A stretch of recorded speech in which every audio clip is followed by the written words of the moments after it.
اب آپ اس مبارک سلسلے کا 19واں حلقہ سماعت فرمائیں۔ صحابہ کی یہ بات سن کر بجائے ڈرنے کے اور ایمان بڑھ گیا، اور ان کی زبان سے نکلا قالوا حسبنا اللہ ونعم الوکیل۔ یہ وہ کلمہ مبارکہ ہے جو سیدنا ابراہیم نے جب آگ میں ڈالے گئے کہا تھا، اور یہ وہ کلمہ مبارک ہے جب صحابہ نے عہد کے مسئلے پہ کہا تھا، اور یہ وہ کلمہ مبارک ہے جب بی بی عائشہ پہ تہمت لگی تو انہوں نے کہا تھا، اور یہ وہ کلمہ مبارک ہے جس کو بی بی ابراہیم الخلیل کی بیوی ام اسماعیل نے جب انہیں چھوڑ کے جا رہے تھے انہوں نے بھی کہا تھا حسبنا اللہ ونعم الوکیل۔ یہ ایک عجیب کلمہ ہے، بس اللہ اس کے پڑھنے کی توفیق دے۔ حتیٰ کہ علماء نے کتابیں لکھی ہیں القول الجمیل فی بیان حسبنا اللہ ونعم الوکیل۔ اس کے بڑے عظیم فوائد ہیں، منافع ہیں، اور اس میں عظیم برکات ہیں کہ آدمی حیران ہو جاتا ہے۔ بہرحال آپ زیادہ علم میں نہ پڑھیں، بس یہ ہے کہ جتنا یاد ہو پڑھ لیا، چلتے پھرتے وضو ہو نہ ہو پڑھتے رہے حسبنا اللہ ونعم الوکیل۔ بس ہر مشکل کے لیے اللہ کی رحمت سے یہ ایک سیر اعظم ہے، بس یقین ہو کر دیکھیں کہ کیسے اللہ کی مدد آتی۔ حتیٰ کہ شاہ ولی اللہ رحمۃ اللہ نے یہ لکھا ہے کہ یہ کلمہ پڑھنے والا اگر یہ سمجھے کہ میرا کام نہیں ہوگا تو کہتے ہیں تو مسلمان ہی نہیں۔ اس کی وجہ وہ کہتے ہیں جب قرآن کہتا ہے کہ جب جس نے پڑھا فن کا لبو بنعمت فوراً کامیاب ہو گیا، تو یہ کیسے ناکام ہو گیا؟ تو اب جناب سب صحابہ نے یہ کہا، اور خدا کی قدرت یہ ہے کہ صحابہ نے کہا حضور بالکل ہم تیار ہیں، ہمیں کوئی غم نہیں، ہمارے زخموں کو آپ نہ دیکھیں بلکہ ہمیں زخم جو ہے یہ اور انگیخت کر رہے ہیں کہ آج کفر سے بدلہ لیں۔ ابو سفیان آخر بھاگ گیا، اس نے کہا کہ بھائی یہ بڑا مشکل مسئلہ ہے، تو اس لیے بہتر یہ ہے کہ اب جاؤ، کیونکہ وہ یہ تو دل میں سمجھتے تھے نا کہ اللہ کا نبی تو سچا ہے، آخر وہ ہمارے پیچھے تعاقب میں جو آ رہا ہے تو ہو سکتا ہے اللہ کی طرف سے کوئی ہدایت آ گئی ہو پھر ہم مارے جائیں۔ اس لیے قرآن کہتے ہیں فَانْقَلَبُوا بِنِعْمَةٍ مِّنَ اللَّهِ وَفَضْلٍ لَّمْ يَمْسَسْهُمْ سُوءٌ۔ اللہ نے فرمایا کہ تم دیکھو پھر ہم نے تمہیں کیسے واپس کیا امراء الاسد سے، کہ تمہیں کوئی تکلیف بھی نہ پہنچی، لیکن اللہ نے تمہیں عزت بھی دی، نعمت بھی دی کہ اب بغیر جنگ کے جو شکست تھی ہم نے فتح میں بدل دی کہ کافر بھاگ گئے۔ جو فرار ہو ناکام تو وہی ہوتا ہے نا جو بھاگ جائے، جو اپنا گھر چھوڑ کے مدینہ چھوڑ کے 50 میل اور آ جائے لڑنے کے لیے، وہ تو نہیں شکست والا سمجھا جاتا۔ تو جنگ احد کا یہ مقام جو تھا اس طرح ختم ہوا، وجہ یہ تھی کہ اللہ نے فرمایا کہ میرا بدنی ہم یہ چاہتے تھے کہ آپ کی زندگی میں ہی آزمائش ہو جائے، کہیں ایسا تو نہ ہو کہ اگر آپ پہ موت آ جائے تو صحابہ پھر ان کے پاؤں ہی اکھڑ جائیں۔ وما محبت الا رسول قد خلت من قبلہ الرسل افان مات او قتل انقلبتم علی اعقابکم۔ کیا اگر میرا نبی شہید ہو جائے یا قتل ہو جائے تو پھر تم دین سے بھی پھر جاؤ گے؟ تو ہم یہ چاہتے تھے کہ ایک ہی دفعہ صحابہ کی آزمائش۔ اچھا، اب جن صحابہ کے پاؤں اکھڑ گئے تھے ان کے بارے میں بھی اللہ نے فرمایا وَلَقَدْ عَفَا عَنْهُمْ، میرا بدنی میں نے ان کو معاف کر، ان کی اگر غلطی ہوئی ہے، یہ پیچھے ہٹے ہیں، یہ ڈر گئے، لیکن ہم نے ان کی غلطی معاف کر دی ہے۔ صرف معاف نہیں کی بلکہ آپ کو اس کے بعد بھی حکم دیتی ہے کہ اب بھی جب کوئی مسئلہ ہو تو شاورہم فی الامر، ان کے مشورے کے بغیر کوئی قدم نہیں۔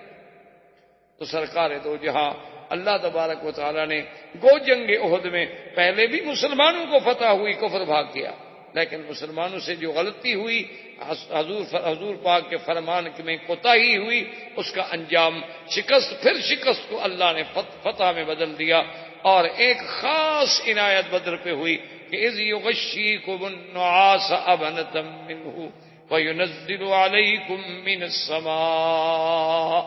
اللہ نے فرمایا کہ پھر ہم نے ان پر ایک اونگ، ایک تھوڑی سی نیند مسلط کر، ایک تھوڑی سی ایسے ہر آدمی پہ ایک نیند آ گئی، حتیٰ کہ تلوار ہاتھ میں گر گئی۔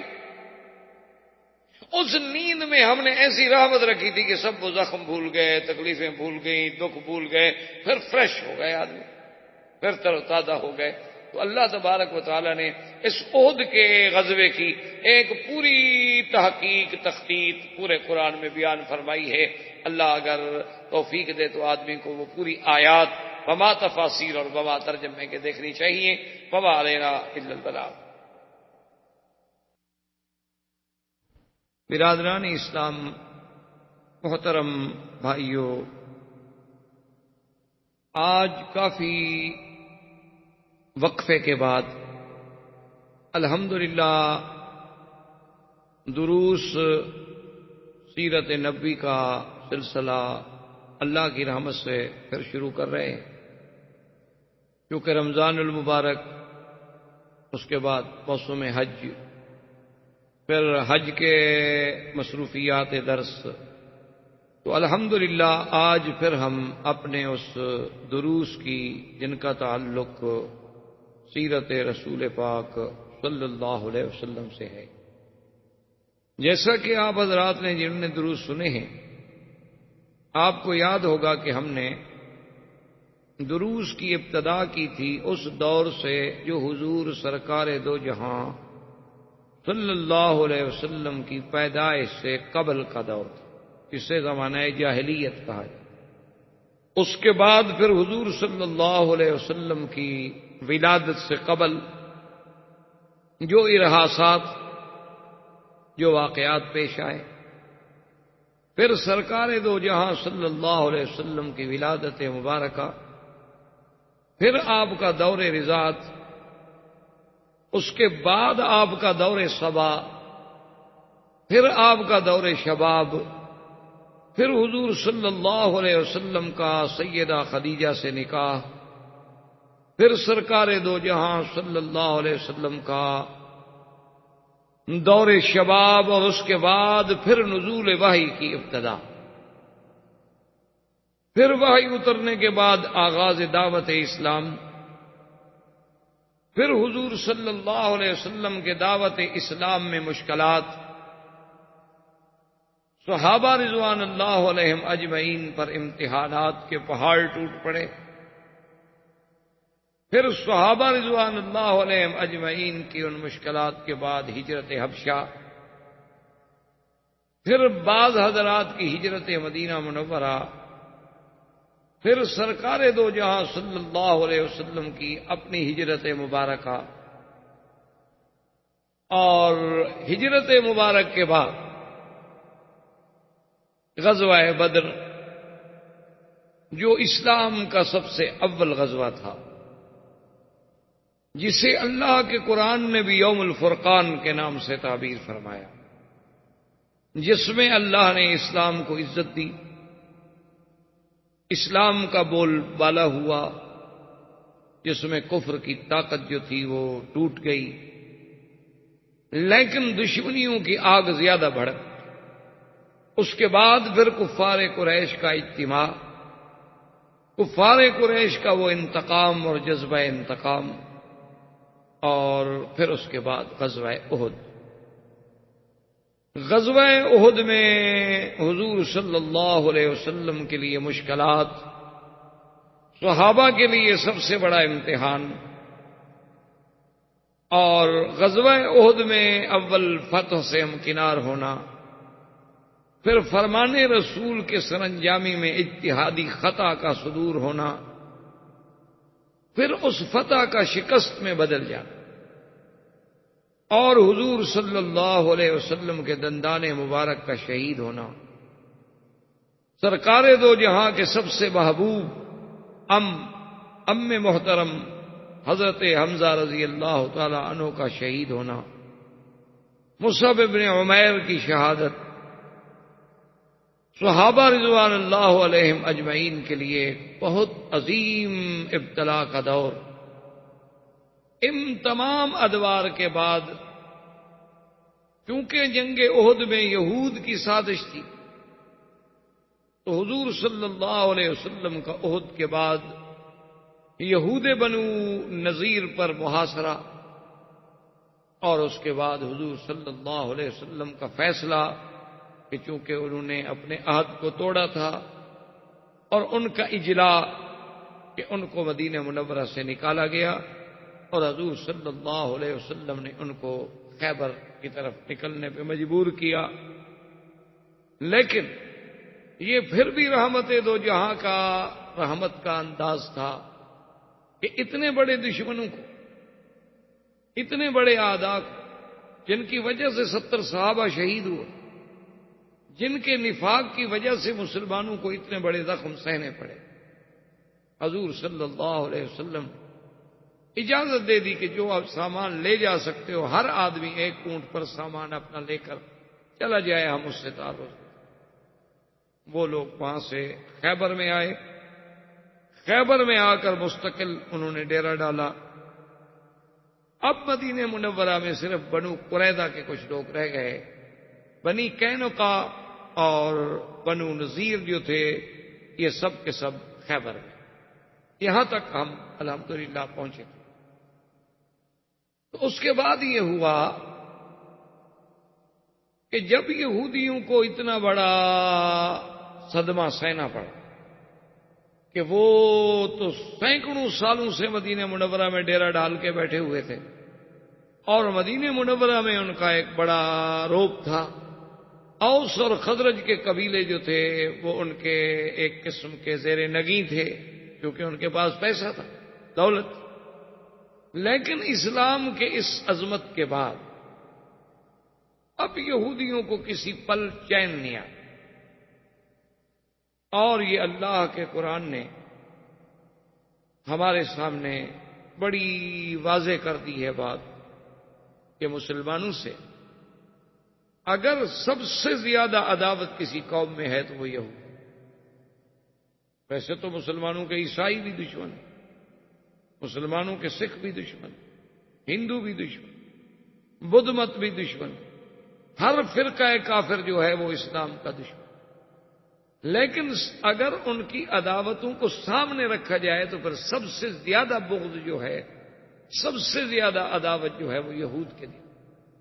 اس کو قرآن نے وضاحت فرما دی ہے کہ لَتَجِدَنَّ أَشَدَّ النَّاسِ عَدَاوَةً لِلَّذِينَ آمَنُوا الْيَهُودَ وَالَّذِينَ أَشْرَكُوا۔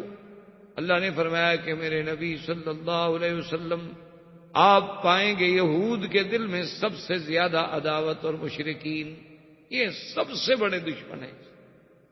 اسی لیے تاریخ عالم کا اگر آپ بنظر غائر مطالعہ کریں اور بنظر انصاف دیکھیں تو اسلام کے خلاف سرکار دو جہاں صلی اللہ علیہ وسلم کے زمانے سے لے کر آج تک جتنی سازشیں ہوئی ہیں، ہو رہی ہیں، ان سب کے پیچھے یہودیوں کا۔ اسلام میں جتنے فرقے بنے، اسلام کو جس طرح ٹکڑوں میں تقسیم کیا گیا، اسلام میں جس طرح رفض اور شیعت کی بنیاد رکھی گئی، خارجیت کی بنیاد رکھی گئی، کرامتہ اور باطنیہ کو مارد وجود میں لایا گیا، کرامیہ، قدریہ، مشبہہ کے فرقے پیدا کیے گئے، اور اسی طرح پھر آگے آپ چلتے آئیں قادیانیت کا فرقہ ابھرا۔ اسی طرح آپ دیکھیں کہ انگریزوں کے آنے سے قبل میں آپ کے پورے ہند میں کوئی ایسی فرقہ واریت، کوئی ایسی اختلاف، کوئی ایسی فرقہ بندیاں اور گروہ بندیاں نہیں تھیں۔ ان سب کے پیچھے جو ہے وہ سب یہود کا۔ حتیٰ کہ محدثین نے یہ بات واضح کر دی ہے کہ سرکار دو جہاں صلی اللہ علیہ وسلم نے جو ارشاد فرمایا ہے کہ ستفترق امتی علی 73 فرقۃ کلہم فی النار الا ما انا علیہ واصحابی، او کما قال النبی صلی اللہ علیہ وسلم۔ حضور نے فرمایا کہ میری امت جو ہے وہ 73 فرقوں میں بٹ جائے گی، اور یہ امت سے مراد یہ نہیں کہ یہودی نصارہ، وہ تو کافر ہیں، معنی یہ ہے کہ وہ امت جو مجھے ماننے والی، میری امت یعنی مسلمان، کلمہ پڑھنے والے، حضور کی نبوت پر ایمان لانے والے 73 فرقوں میں بڑھ جائیں گے۔ اور آپ نے فرمایا کہ وہ 73 میں سے سب کے سب فرقے جہنمی ہوں گے، صرف ایک فرقہ جو ہے وہ ناجی اور جنتی ہوگا۔ صحابہ نے پوچھا حضور وہ کون سا فرقہ ہوگا، اس کو ہم کیسے پہچانیں گے؟ فرمایا الا ما انا علیہ واصحابی، جو میرے اور میرے صحابہ کے راستے پہ ہوں گے صرف وہ نجات پائیں گے، اس کے علاوہ جتنا 72 فرقہ ہے وہ سب کا سب جہنم میں جائے گا۔ تو محدثین نے، علماء نے، مورخین نے یہ بات ثابت کی ہے دلائل سے کہ وہ 72 کا 72 فرقہ جو جہنمی ہے، ان 72 فرقوں کا موجد جو ہے وہ یہودی۔ ان تمام فرقوں کے پیچھے دماغ جو ہے وہ یہودی. کہیں عبداللہ ابن سبا آپ کو نظر آئے گا، کہیں آپ کو حسن ابن الصباح نظر آئے گا، کہیں اسی کی کماش کے لوگ نظر آئیں گے. وہ اسلام میں داخل ہوئے، اپنے آپ کو مسلمان کہا، لیکن مسلمانوں میں فرقے محبت کے نام پر کچھ گروہوں نے سیدنا علی کرم اللہ وجہہ کو اتنا آگے بڑھا دیا کہ نصیری بن گئے، ان کو خدا کا درجہ دے دیا کہ حضرت اللہ تبارک و تعالی حضرت علی میں حلول کر گئے ہیں، اس لیے ان کا نعرہ ہی مولا علی ہو گیا. وہ حضرت علی کو مولا بمانے سردار نہیں کہتے، وہ مولا کہتے ہیں ہوا مولاکم. جیسے اللہ تبارک و تعالیٰ تمہارا مولا ہے، اب تمہارا مولا جو ہے وہ حضرت علی ہے رضی اللہ تعالی عنہ. اور پھر ان کے کرامات. اسی طرح ایک فرقہ خوارج و نواسب کا بن گیا جو اہل بیت کا دشمن تھا، انہوں نے اہل بیت کی شان میں گستاخیاں. اسی طرح ایک باطنیہ کا فرقہ وجود میں لایا گیا جنہوں نے کہا کہ یہ قرآن کا ظاہر اور ہے اور باطن اور. انہوں نے کہا ایک حکم جو ہے بظاہر آپ کو دیا جا رہا ہے اور ایک باطن اس کے اندر ہو. انہوں نے کہا جیسے قرآن کہتا ہے کہ حرم علیکم الخمر، کہ آپ پہ ہم نے شراب حرام کر دی ہے. انہوں نے کہا مولوی تو یہ شراب کو حرام کر رہے ہیں بیچارے، یہ جو شراب بکتی ہے بازاروں میں. حالانکہ معنی یہ تھا کہ تم غرور میں نہ آؤ اور اس دولت کے نشے میں نہ آؤ. یہ پینے جینے کا تو مسئلہ بھی کوئی نہیں، یہ تو پینے کوئی فرق نہیں پڑتا. اس کے پینے سے تو خدا کو بندہ جو ہے خدا تک پہنچ جاتا ہے. جب وہ نشے میں ہوتا ہے تو اس کا دماغ پرواز کرتا ہے اور اللہ میاں اس کو مل جاتا ہے. تو ان لوگوں نے اللہ کے قرآن کو بدلا. انہوں نے کہا طلاق مرتان سے یہ کوئی نکاح طلاق کے مسئلے تھوڑے، اللہ پاک کو یہی مسائل قرآن میں بیان کرنے کے لیے اتارا. انہوں نے کہا یہ تو بادشاہوں کے عدل و نصب کے مسائل ہیں کہ ایک بادشاہ کو کتنے دفعہ ہٹایا جا سکتا ہے اور کتنے دفعہ معزول کیا جا سکتا ہے. تو ان نے پورے قرآن کو بدل ڈالا. اسی طرح مشبہ آ گئے. انہوں نے کہا کہ جی اللہ جو فرماتے ہیں میرا ہاتھ ہے، ہمارا بھی ہاتھ ہے، اللہ کا بھی ہاتھ. اللہ فرماتے ہیں میں آسمانوں سے اترتا ہوں، بندہ بھی اترتا ہے، خدا بھی اترتا ہے. تو لہٰذا وہ تشبیہ میں آ کر کافر ہو گئے، کیونکہ اللہ کی تشبیہ تو ہو نہیں سکتی کسی سے. لیس کمثلہ شیء. اچھا بعض لوگ جو تھے وہ ایسے پیدا، انہوں نے اسماء و صفات کا ہی انکار کر دیا. انہوں نے کہا جی یہ اچھی توحید ہے کہ ہم خدا کو مانیں کہ وہ سمیع ہے اور بندے کو بھی کہیں کہ سمیع ہے، خدا کو بھی کہیں وہ رحیم ہے اور نبی کو بھی کہیں کہ رحیم ہے، خدا کو بھی کہیں کہ رؤوف ہے اور نبی کو بھی کہیں کہ رؤوف ہے. یہ تو شرک ہے. لہذا انہوں نے اللہ کی صفتوں کا ہی انکار کر دیا، نعوذ باللہ. تو اس طرح یہ فرقے بنے. اور ان تمام فرقوں کے پیچھے جو دماغ کام کر رہا تھا وہ فکر یہود تھا اور پنجہ یہود تھا. وہ اتنے مکار و خداع تھے، وہ جانتے تھے کہ اب ہم قوت کے ساتھ اسلام کو نہیں مٹا سکتے، اب ہم لڑائیوں کے ساتھ اسلام کو نہیں مٹا سکتے. اب اسلام کو اگر مٹانا ہے تو اسلام میں داخل ہو کر ان کو اندر سے کمزور کر دو، ان کو اتنا کمزور کر دو کہ یہ درخت کھڑا کھڑا خود گر جائے، ہمیں کاٹنے کی ضرورت ہی نہ پڑے. اور ان کو قابو کرنے کے لیے پوری دنیا کا جو اکنامک کا لیور ہے وہ اپنے ہاتھ میں رکھ لو. جب چاہو کسی ملک کو نچا دو، جب چاہو کسی ملک کو غریب کر دو، جب چاہو ڈالر کو اونچا کر دو، جب چاہو ڈالر کو نیچا کر دو. پوری دنیا میں جتنے فتن ہیں، جتنے مصائب ہیں، مسجد اقصی کو شہید کیا جائے یا بابری مسجد کو، دونوں جگہ آپ کو یہودی نظر آئے. ظلم کسووا میں کیا جائے یا سرب میں، ظلم شیشان میں کیا جائے یا کشمیر میں، پیچھے کمانڈوز اور ٹریننگ دینے والے جو دماغ ہیں وہ آپ کو یہودی نظر آئے. آپ قادیانیت پہ نظر ڈالیں، ان کا بھی باقاعدہ تل ابیب میں اب بھی ان کا مرکز ہے اور تل ابیب سے قادیانیوں کا باقاعدہ ماہنامہ ایشو جاری ہوتا ہے. بھئی قادیانیوں کا کیا تعلق تھا تل ابیب سے؟ وجہ یہ تھی کہ قادیانیت نے چونکہ اسلام کو نقصان پہنچایا تو ان کی حفاظت کرنے والے وہی ہوں. اسی طرح جتنے فتن ہیں، جتنا دور فتن ہے، وہ سب کے سب جو ہیں ان کے پیچھے یہودیوں کا ہاتھ ہے. حتیٰ کہ آپ دیکھ لیں، آپ تو ماشاءاللہ پڑھے لکھے لوگ ہیں، روز دیکھتے ہوں گے کلنٹن کا، مونیکا کا، یہ کیا ہے؟ یہ یہودیوں کی ایک سازش تھی کہ ایک لڑکی اتنے عرصے تک وہ اپنے کپڑے اور لباس کو محفوظ رکھتی ہے. کیا مطلب ہے اس کا؟ ان لوگوں کے نزدیک جہاں زنا گناہ کوئی نہیں، جن کے نزدیک اس قسم کی آزادی ہے کہ بھئی اس میں یہ چیزیں کو معیوب بھی نہیں سمجھی جاتی. معیوب تب ہے جب کسی کو جبر کیا جائے. اب وہ کہتے ہیں جی اس کا تو ہمیں دکھ نہیں ہے کہ اس نے کیا کیا، بات تو یہ کہ اس نے جھوٹ بولا. تو اس لیے ہم ذرا اس کے ساتھ سخت ہیں۔ لیکن ایک لڑکی کو ایک آفس میں رکھنا اور 20 سال تک یا 10 سال تک یا 12 سال تک وہ اپنے اس کپڑے کو بھی محفوظ رکھتی ہے، اس ٹراؤزر کو بھی محفوظ رکھتی ہے، کیا وجہ ہے؟ اس کو ضائع نہیں ہونے دیتی، اس پہ لگے ہوئے مادے کو بھی محفوظ رکھتی ہے۔ آپ اسی سے یہودیت کا آپ اندازہ کر لیں۔ تو یہ وہ یہودی تھے، جب وہ خیبر میں آئے تو اب وہ جل رہے تھے کہ ہمیں اتنا بے عزت کر کے مدینے سے نکال دیا کہ ہم تو مدینے کی بادشاہی کا خواب دیکھ رہے ہیں۔ چہ جائے کہ ہمارے لیے حضور پاک نے حکم دے دیا کہ مدینے سے نکال دو، اور اس کے بعد حکم دے دیا کہ اخرجوہم من جزیرۃ العرب، کہ ان کو جزیرہ عرب سے بھی نکال۔ تو انہوں نے پھر پلان بنایا جہاں سے ہم اپنے درس کا آغاز کریں۔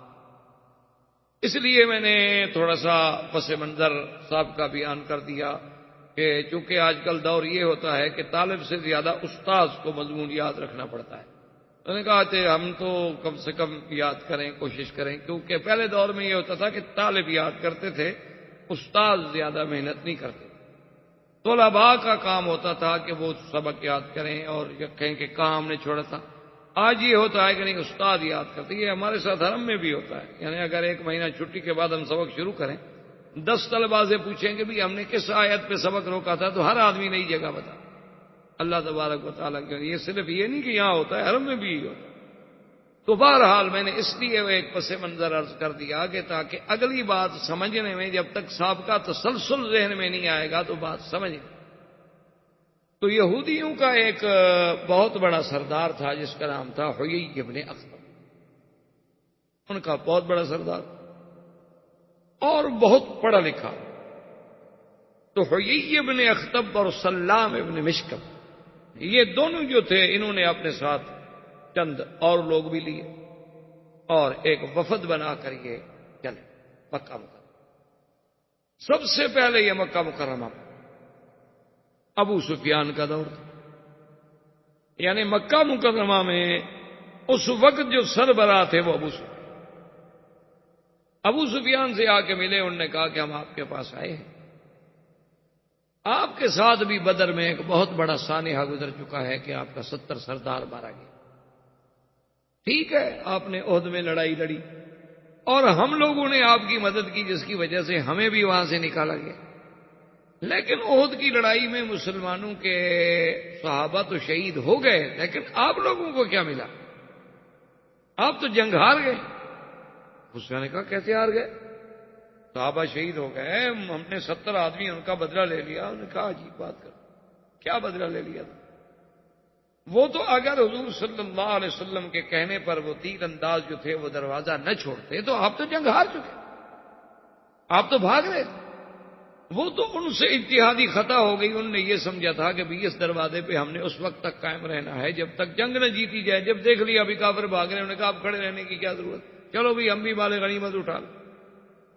تو ان لوگوں نے وہ دروازہ خالی کیا تو خالد بن الولید نے عقب سے حملہ کیا۔ انہوں نے کہا تو یہ کوئی بڑی بات نہیں ہے، فتح تو تب ہوتی کہ تم مدینے پہ قبضہ کر لیتے، تم تو خالی واپس آ گئے مکے، نہ مدینے پہ قبضہ کیا، نہ کوئی مسلمان گرفتار ہوا، تم نے کامیابی کیا حاصل کی؟ مجھے یہ تو بتاؤ۔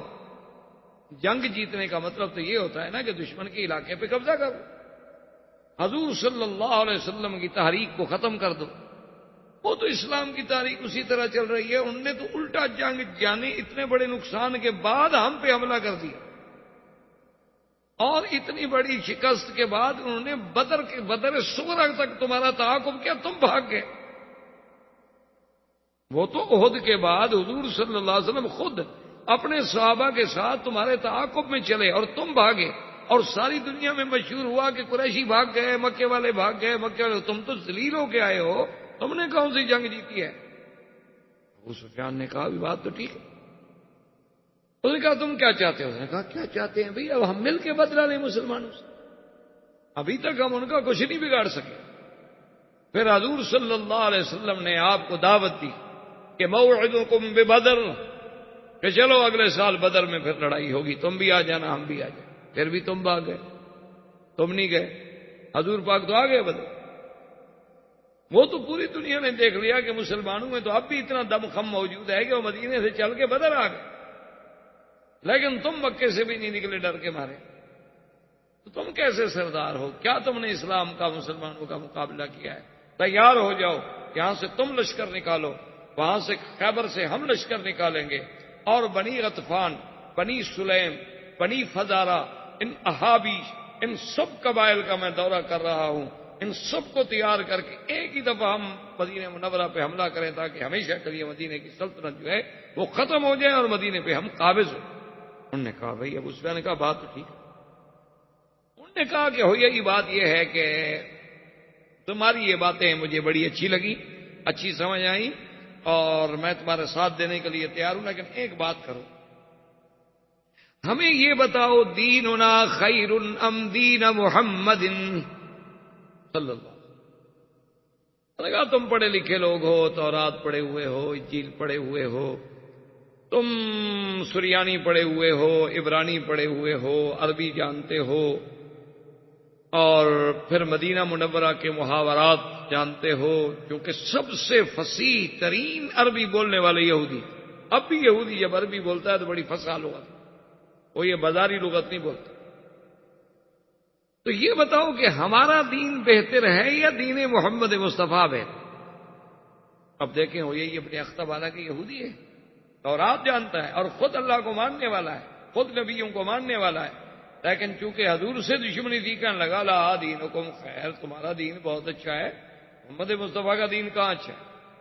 یعنی شرک اچھا ہے، بت پرستی اچھی ہے، غیر اللہ کا سجدہ کرنا اچھا ہے، چونکہ دشمن کو فائدہ لینا تھا، اس لیے وہ بدبخت یعنی اپنے دین سے بھی پھر گیا، حالانکہ اس کا اپنا دین تو وہ اہل کتاب تھے، وہ یہود تھے، وہ تو خدا کو مانتے تھے، لیکن کہنے لگا دینکم خیر یا ابا سفیان، ابو سفیان تمہارا دین بہت اچھا ہے، دیکھو تم سب مل جل کے رہتے ہو، اللہ کے نبی نے تو دیکھو آ کے لڑا دیا، ماں بیٹے سے جدا ہو گئی، بیٹا ماں سے جدا ہو گیا، بھائی بھائی سے جدا ہو گیا، خاندانوں کے خاندان اجڑ کے رہ گئے، اور کوئی مدینے چلے گئے، کوئی مکے میں رہ گئے، ان نے تو جی وہ باپ دادے کے دین کو ہی جھٹلا دیا، ان کا دادا پر دادا جس دین پہ تھے اس کو بھی غلط کر دیا، تمہارا دین بہت اچھا ہے۔ اب اس پہ ہم خوش ہو کے گا اب وہی نا بات، کیوں ایسا کیسے مقابلہ کریں؟ اگر ان کا دین اچھا ہے تو پھر ہم کیوں لڑتے رہیں بھائی؟ ہاں اگر ہمارا دین اچھا ہے، اسی لیے جب تک کہ آدمی کسی کو کسی مذہبی نقطۂ نظر پر اس کے اندر کوئی جذبہ پیدا نہ کرے، اس وقت تک نہ تحریکیں چلتی ہیں اور نہ کوئی بندہ جان دیتا۔ اسی لیے یہ آپ کے سیاسی لیڈر جو ہے نا یہ بڑے چالاک ہوتے ہیں، جب ان کو تحریک چلانی ہو تو پھر یہ علماء کے دروازے پہ، مولوی صاحبان کے دروازے پہ، مدارس کے دروازے پہ آ کے کہ دین والے آدمی تھوڑا سا تو آگے آئے نا، تاکہ لوگوں کو ہم کہہ سکیں کہ بھائی ہم تو نظام مصطفیٰ کے لیے لڑ رہے۔ تو جب حضور کے نظام کی بات آئے گی تب لوگ جان دیں گے، ایسے کو پاگل تھوڑا ہو گیا کسی لیڈر کے لیے مر جائے، اگر مرے گا تو ہر کوئی کہے گا یار تو مردود ہے، خودکشی کر کے حرام موت مر گیا، دفع ہو، 2 مریں گے، 4 10 15 20 ختم۔ لیکن جب اسلام کی بات ہوگی تو پھر ہر بندہ سمجھتا ہے کہ میں تو اب اللہ کے رسول کے لیے جانتا، اس لیے ان کو جب ابھار دیا کہ تمہارا دین اچھا ہے تو اب قریش بھی تیار ہو گئے، اور یہی ابن اختب نے جا کے بنو سلیم سے معاہدہ کیا، بنو غطفان سے معاہدہ کیا۔ بنو غطفان ایک بہت بڑا قبیلہ تھا اور بڑا جنگجو قبیلہ تھا، انہوں نے کہا کہ ہوئی ابن اختب تم فکر نہ کرو، 4000 تو صرف ہم دیں گے نا آپ کو لڑنے میں، اور بنو فزارہ سے معاہدہ کیا۔ یہ تمام معاہدے ہونے کے بعد آپ یعنی اندازہ کریں کہ 10,000 آدمی اس زمانے میں صرف لڑائی لڑنے والا، 10,000 مقاتل، یعنی آپ سوچیں کہ آج سے 1400 سال پہلے 10,000 آدمی کا جنگ کے لیے نکلنا کو معمولی سی بات نہیں ہوتی۔ 10,000 مقاتل تیار ہوا، اور یہ خبریں ایستا ایستا ایستا ایستا چلتے چلتے مدینہ منورہ میں بھی پہنچی کہ یا رسول اللہ صلی اللہ علیہ وسلم، یہودیوں نے اپنی سازشوں کا جال بچھا دیا ہے، ان کے وفود بن گئے ہیں، کوئی وفد کہیں جا رہا ہے، کوئی وفد کہیں جا رہا ہے، اور بڑی زبردست تیاریاں ہو رہی ہیں، اور اب ان کا منشا یہ ہے کہ ایک ہی دفعہ مدینے پہ حملہ کریں، اور جب ایک ہی دفعہ مدینہ منورہ پہ حملہ کریں گے تو بس ہمیشہ کے لیے ان کی قوت کو توڑ۔ حضور صلی اللہ علیہ وسلم نے چونکہ اللہ کا حکم ہے، فرمایا فشاورہم فی الامر، فَإِذَا عَزَمْتَ فَتَوَكَّلْ عَلَى اللَّهِ. میرے مدنی صلی اللہ علیہ وسلم جب کوئی مسئلہ پیش آئے تو اپنے صحابہ سے مشورہ، اپنے صحابہ سے رائے لیں. حضور پاک نے تمام صحابہ کو بلایا، سیدنا ابو بکر، سیدنا عمر، سیدنا عثمان، سیدنا علی، بڑے بڑے اجلہ صحابہ، تمام صحابہ اکٹھے ہوئے. حضور پاک نے ان کو خبر دی اور بتلایا کہ اس طرح ہمارے خلاف ایک محاذ بن چکا ہے، اور یہود، مشرکین، احابیش اور بنو غطفان، بنو سلیم، بنو فزارہ، یہ تمام قبائل مل کر مدینے پہ حملہ کیا. اب بتائیں، صحابہ کرام نے اپنی اپنی رائے دی. حضرت سلمان فارسی رضی اللہ تعالی عنہ کھڑے ہوئے. انہوں نے کہا کہ یا رسول اللہ صلی اللہ علیہ وسلم، اگر اجازت ہو تو میں کچھ عرض کر سکتا ہوں. انہوں نے فرمایا کہ ہاں بات. انہوں نے کہا حضور جب اس قسم کے حالات پیدا ہو جاتے تھے نا فارس میں، کیونکہ اس زمانے میں فارس سپر پاور تھا، روم سپر پاور تھا. فارس کا جو لقب تھا بادشاہوں کا وہ کسرا تھا، اور روم کا جو ہے وہ ہرقل. تو یہ اس وقت کی، اس زمانے کی بہت بڑی سپر پاور تھی. انہوں نے کہا کہ فارس میں یہ ہے کہ اگر کسی مقام پر کسی قلعے کو، کسی علاقے کو، کسی شہر کو بچانا ہے اور ہماری طاقت کم ہے، دشمن کی طاقت بہت زیادہ ہے، تو ہم پھر خندق کھودیں. حضور پاک نے فرمایا وہ خندق کیا ہوتی ہے؟ کیونکہ عرب میں تو پہلے خندق کبھی کھودی نہیں گئی، اسلام میں تو کبھی خندق کا کوئی تصور بھی نہیں. اس نے کہا حضور خندق ایسے ہوتی ہے جیسے ایک ندی کھود دی جائے، ایک نہر کھود دی جائے. وہ اتنی چوڑی ہوتی ہے کہ گھوڑا پھلانگ کے نہ گزر سکے، اور اتنی گہری ہوتی ہے کہ کوئی اندر اگر اس کے آ جائے تو پھر اس کو چڑھنے میں دقت ہو، اور اتنی طویل ہوتی ہے کہ جہاں سے دشمن کے آنے کا خطرہ ہے اس راستے کو روک دے. تو یہ خندق جو ہے یہ ہمارے لیے ایک دفاع کا کام کرتی ہے. اس کا فائدہ یہ ہوتا ہے کہ اگر دشمن کی طاقت 1000 ہے اور یہاں اگر آپ نے 100 آدمی بھی مورچے میں بٹھا دیا ہے تو وہ 1000 آدمی اندر نہیں آ سکتے، کیونکہ جب اندر آئے گا تو کیسے آئے گا؟ آخر خندق میں اترے گا تو جو تیروں والے دیکھ رہے ہیں وہ انتظار کرتے رہیں گے، چڑھنے کی کوشش کرے گا، اترے گا، وہ تیروں پہ رکھ لیں گے اس کو. اور گھوڑے جو ہیں وہ پھلانگ نہیں سکتے ہیں، اور دشمن اتر کے پھر چڑھے تو یہ کوئی مذاق تو ہے نہیں. اونٹ بھی پھلانگ نہیں سکتے ہیں. تو وہ جو ہے ہمارے لیے ایک بہت بڑا حصار ہوتا ہے. ہم کھانے کا، پینے کا، پانی کا اندر سب کچھ رکھ لیتے ہیں کہ بھی اگر محاصرہ لمبا ہو جائے اور دشمن زیادہ دیر بیٹھ جائے تو ہم کم سے کم بھوکے تو نہ مر جائیں. تو یہ سارے انتظام کرنے کے بعد حضور نے فرمایا کہ بھی میری رائے میں تمہاری رائے بہت اچھی ہے، میں اس کو قبول کرتا ہوں اور ہمیں خندق کھودنی چاہیے. اسی کے لیے اس غزوے کا نام جو ہے احادیث مبارک میں غزوہ خندق، اور اسی لیے اس کا نام غزوہ احزاب. احزاب کہتے ہیں حزب، یعنی مختلف جماعتیں ٹکڑے ٹکڑے بن کے ایک حزب بن کے آ گئی میدان میں. کیونکہ یہ بھی تو مکے والے اور یہودی اور غطفان اور فزاری اور سلیم، یہ سارے احابیش مل کے آ رہے تھے. اسی لیے اس کا نام غزوہ احزاب بھی ہے اور اس کا نام غزوہ خندق. اب جب خندق کی کھدائی شروع ہوئی، آپ جب مدینہ منورہ میں جاتے ہیں تو آپ نے بھی دیکھا ہوگا کہ خندق کا، کیونکہ اس کے تھوڑے تھوڑے نشانات تو اب بھی باقی، تھوڑے تھوڑے آثار خندق کے اب بھی باقی ہیں کہ بھی اس جگہ خندق ہوتی. لیکن اس بات کو سمجھنا گو یہ بڑے بڑے علماء کا کام ہے اور علمی مسئلہ ہے، لیکن تھوڑی سی آسانی کے لیے میں عرض کر دوں تاکہ جتنی بات آپ کے سمجھنے کے لیے آسان ہو.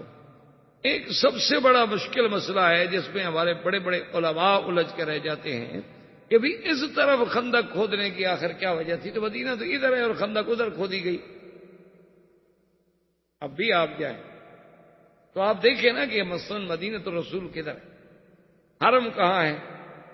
حضور کے زمانے میں تو بس یہی شہر تھا نا جتنا حرم ہے، بلکہ یہ سمجھیں کہ اب حرم بڑا ہے. اور اس کے بعد ابالی میں کچھ آبادی تھی، اسی طرح نابیہ میں کچھ آبادیاں تھیں، اسی طرح جانب احد میں کچھ چھوٹی چھوٹی بستیاں تھیں. یہ مدینہ منورہ تھا. تو اس طرف خندق آخر کیوں کھودی گئی؟ اس میں بڑے بڑے علماء جب حدیث پڑھاتے ہیں نا تو الجھ کے رہے. وہ سمجھا نہیں۔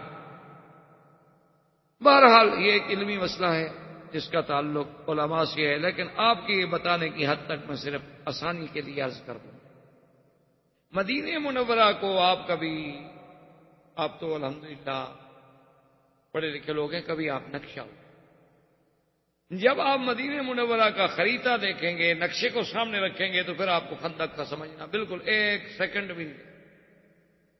اصل میں مدینہ منورہ کی پوزیشن یہ تھی کہ اس کی 3 طرف تو حرات ہے، اس کو کہتے ہیں ہارا، جیسے اب بھی ہے، آپ جانے مدینہ ہارا شرقیہ ہو، ہارا غربیہ ہو، ہارا جنوبیہ، یہ حرات، یہ 3 حرات جو ہیں ان میں نوکدار پتھر تھے، کالے کالے، اور بہت طویل عریض میدان میں، اس سے فوج کے آنے کا کوئی تصور ہی نہیں کیا جا سکتا کہ کوئی فوج یہاں سے آ جائے۔ وہ اتنے نوکیلے، اتنے تیز ہوتے ہیں کہ اگر اونٹ آئے تو وہ زخمی، گھوڑے آئے تو وہ زخمی، بندے آئے تو وہ زخمی، تو وہ تو وہاں سے گزرنا ہی مشکل ہے۔ تو 3 جانب میں تو وہ ہر رہے تھے، ہر رائے واقم تھا، ہر رائے شرقیہ تھا، ہر رائے۔ اب 3 طرف سے تو مدینے کو انہوں نے روک لیا نا، ادھر سے تو آپ کو خندق کی ضرورت ہی نہیں کہ وہاں سے تو دشمن کی فوج آ ہی نہیں سکتی۔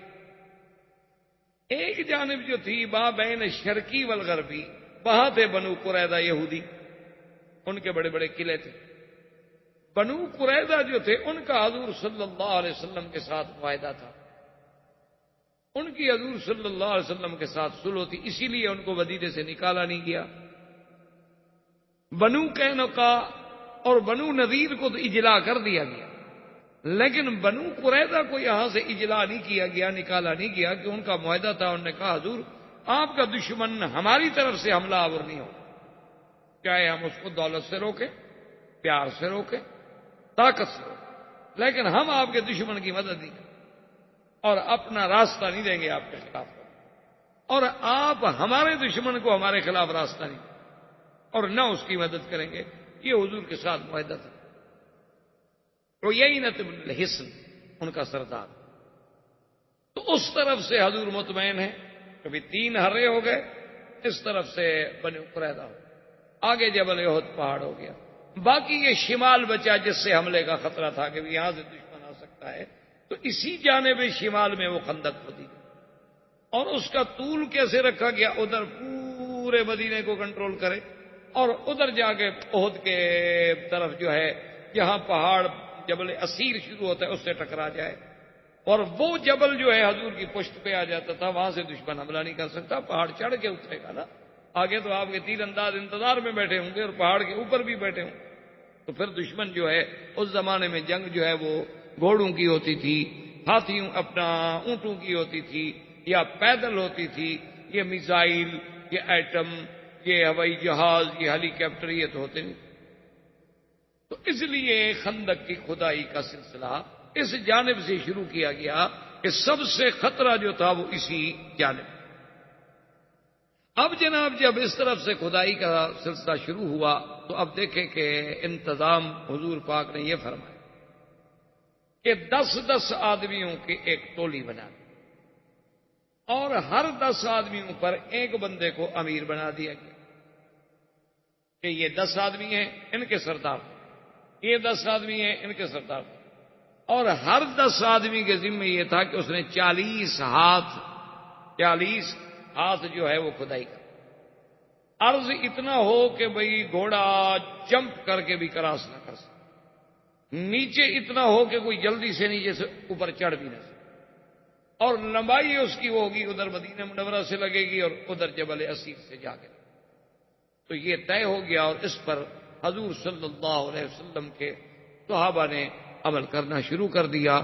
اور یہ صحیح حدیثوں میں ہے کہ جب وہ خندق کھودی جا رہی تھی تو اس وقت صحابہ مل کر ایک رجز پڑھتے تھے کہ اللہم لا عیش الا عیش الآخرہ فاغفر الانصار والمہاجرہ، کہ اللہ اگر کوئی عیش ہے، آرام ہے، تو وہ آخرت کا، دنیا تو کچھ نہیں، دنیا میں تو آرام ہے ہی نہیں، یہ دنیا تو ہے ہی کانٹوں کی سے، یہاں تو دشمنوں کو آرام ملتا ہے، اپنوں کو تو آرام نہیں ملتا، اور یا اللہ مہاجر و انصار کی مغفرت فرما۔ یہ صحابہ گا رہے ہیں رجز پڑھ رہے ہیں اور کھود رہے ہیں اور کھدائی ہو رہی ہے اور مقابلہ چل رہا ہے۔ اور یہی وہ موقع ہے جس پہ عبداللہ ابن رواحہ کی وہ مشہور رجز جو صحابہ نے پڑھی، اور صحابہ کہتے ہیں کہ جب ہم پڑھتے تھے تو سرکار دو جہاں بھی ہمارے ساتھ شریک ہوتے، واللہ لولا اللہ ما اهتدینا ولا تصدقنا ولا صلینا، یا اللہ اگر تو ہمیں ہدایت نہ دیتا تو ہم آج نہ نمازیں پڑھتے نہ خیراتیں کرتے۔ فانزلن سکینۃ علینا، یا اللہ ہم پر اپنی رحمت کی برسات کر دے۔ اور اگر ہم نے کافروں نے اندعوا ابینا ابینا ابینا، اگر کافر ہمیں بلائیں کہ سلو کر لو تو ہمارا کھلا انکار ہے، کھلا انکار ہے۔ تو صحابہ کہتے ہیں کہ جب حضور بھی ملتے تو فرفع صوتہ، حضور اپنی آواز بلند کر۔ تو اتنی صحابہ نے یعنی اس محبت سے، اس تڑپ سے، اس جذبے سے، اس شوق سے خندق کو کھودا کہ اس کی تاریخ میں کوئی نہیں۔ اور اسی اسنا میں ایک پتھر آ گیا، اتنا شدید وہ پتھر تھا کہ صحابہ کہتے ہیں کہ ہمارے تمام ہتھیار جو تھے وہ بیکار، اب اس پر کوئی پتھر ہتھیار کام نہیں کرتا۔ تو سرکار دو جہاں صلی اللہ علیہ وسلم کو خبر دی گئی، یا رسول اللہ صلی اللہ علیہ وسلم، ایک ایسا سخت ترین پتھر آ گیا ہے کہ وہ نہیں، ہمارے ہتھیار، ہمارے اوزار، ہماری کدالیں، ہمارے فؤوس سب ٹوٹ گئے۔ اب آپ مہربانی فرمائیں۔ تو صحابی کہتے ہیں فقدم رسول اللہ صلی اللہ علیہ وسلم، سرکار دو جہاں تشریف لائے۔ آپ نے فرمایا این الصخرہ، تو وہ پتھر کا۔ صحابہ نے کہا حضور یہ، حضور نے فرمایا پانی لے۔ اس پتھر پہ حضور نے پانی ڈالا، فضرب ضربۃ فصار کأنہ کثیبا۔ صحابہ کہتے ہیں کہ حضور نے ایک ہی ضرب ماری تو ریزہ ریزہ ہو گیا، جیسے ریت ہو، جو ہم سے نہیں ٹوٹتا تھا وہ پتھر ایسے ریزہ ریزہ ہوا کہ معلوم یہ ہوتا تھا کہ وہ تو ریت کے ذرے بن گئے۔ تو حضور صلی اللہ علیہ وسلم کا معجزہ اللہ نے اس احوال میں بھی دیکھا۔ پھر کھدائی شروع ہو، اس کے بعد ایک اور پتھر جس پہ تمام صحابہ نے پھر زور لگا دیا کہ بھی بار بار اب ہم حضور کو تو تکلیف نہ دیں، لیکن جو ہے خدا کی شان ہے کہ وہ پتھر بھی نہیں ٹوٹا۔ حضور صلی اللہ علیہ وسلم کو مجبوراً اطلاع دی گئی کہ یا رسول اللہ صلی اللہ علیہ وسلم بالخندق صخرۃ، ایک بڑا شدید صخرہ، بہت بڑا سخت۔ اور حضور اگر ہماری پوری خندق مثلا 4 میل ہم نے کھدائی کر لی ہے اور درمیان میں ایک ٹکڑا رہ جائے تو خطرہ ہے نا، اسی سے دشمن عبور کر سکتے۔ کامیاب تو تب ہوں گے ہم جبکہ کھدائی ہماری مکمل ہو۔ اب جب وہ پتھر آیا تو حضور صلی اللہ علیہ وسلم پھر تشریف لائے۔ آپ نے پھر اپنے ہاتھ مبارک میں کدال پکڑی اور فرمایا اللہ اکبر۔ آپ نے ضرب ماری اس پتھر پہ۔ صحابہ کہتے ہیں اس سے ایسا نور نکلا کہ پورا خندق کا ماحول جو تھا وہ روشن، ایسے معلوم ہو جیسے کہ اس کے اندر سے آگ نکلی ہے یا روشنی نکلی ہے یا لائٹ نکلی ہے۔ بعد نے تو یہ سمجھا کہ پتھر پہ جب لوہا لگتا ہے تو ایسی کوئی چنگاری نکلتی ہے، لیکن ایسی چنگاری تو نہیں ہوتی کہ پوری خندق روشن ہو جائے، پورا ماحول روشن ہو جائے، پورا علاقہ روشن۔ حضور نے دوسری ضرب ماری تو دوسری روشنی، اور فرمایا اللہ اکبر۔ صحابہ کہتے ہیں فصرخ رسول، حضور نے پوری آواز سے کہا اللہ اکبر۔ آپ نے پھر تیسری ضرب ماری، اس سے پھر روشنی نکال، اللہ اکبر، اور ریزہ ریزہ۔ صحابہ نے کہا حضور ہمیں سمجھ نہیں آئی، ایک تو ہمیں سمجھ نہیں آئی کہ اتنی بلند آواز سے تو آپ نے کبھی بھی اللہ اکبر نہیں کہا، اور ایک بات ہمیں سمجھ نہیں آئی کہ چلو پتھر پہ لوہا لگے تو اس سے کوئی نہ کوئی روشنی نکل آتی ہے، چنگاریاں پھوٹ پڑتی ہیں، لیکن اتنی بڑی روشنی کہ پورے خندق کا علاقہ روشن ہو جائے، پورے لوگ حیران ہو جائیں، یہ کیا بات؟ تو حضور پاک نے فرمایا کہ جب میں نے پہلی ضرب ماری تو اس روشنی میں اللہ نے مجھے روم کا علاقہ دکھلایا اور اشارہ ملا کہ محمد پاک تیرے صحابہ اور تیری اسلام کی فوج تو روم بھی فتح کرے گی۔ وہ پورا علاقہ دکھلایا گیا مجھے روم کا کہ وہاں تک میرا اسلام جائے۔ جب میں نے دوسری ضرب ماری تو اللہ نے مدائن فارس کا علاقہ دکھایا کہ میرا مدنی یہ بھی تمہارے زیر نظر۔ جب میں نے تیسری ضرب ماری تو مجھے سنا اور یمن کا علاقہ دکھایا گیا کہ یہ بھی اسلام کے صحابہ کھڑے ہیں، کہتے ہیں صدق رسول اللہ، کہ اب حالانکہ دیکھیں کہ حالات یہ ہیں کہ اپنی حفاظت کے لیے خندق کھودی جا رہی ہے جان بچانے کے لیے، لیکن وہ اللہ کا نبی خبر یہ دے رہے ہیں کہ سپر پاور ختم ہو جائے، خبر یہ دے رہے ہیں کہ ایک وقت آئے گا کہ جب اسلام یہاں پہنچے گا وہ علاقہ بھی ہم فتح کریں گے۔ یہ باتیں صرف ایمان والے کے دل میں یقین بن سکتی تھیں، کسی دشمن کے دل میں تو یقین نہیں بن سکتی۔ وہ اس طرح ایک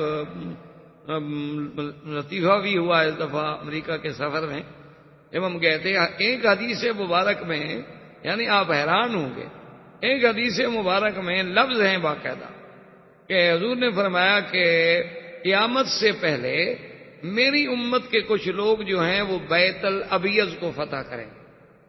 وائٹ ہاؤس، بیت الابیض کا کیا معنی ہے؟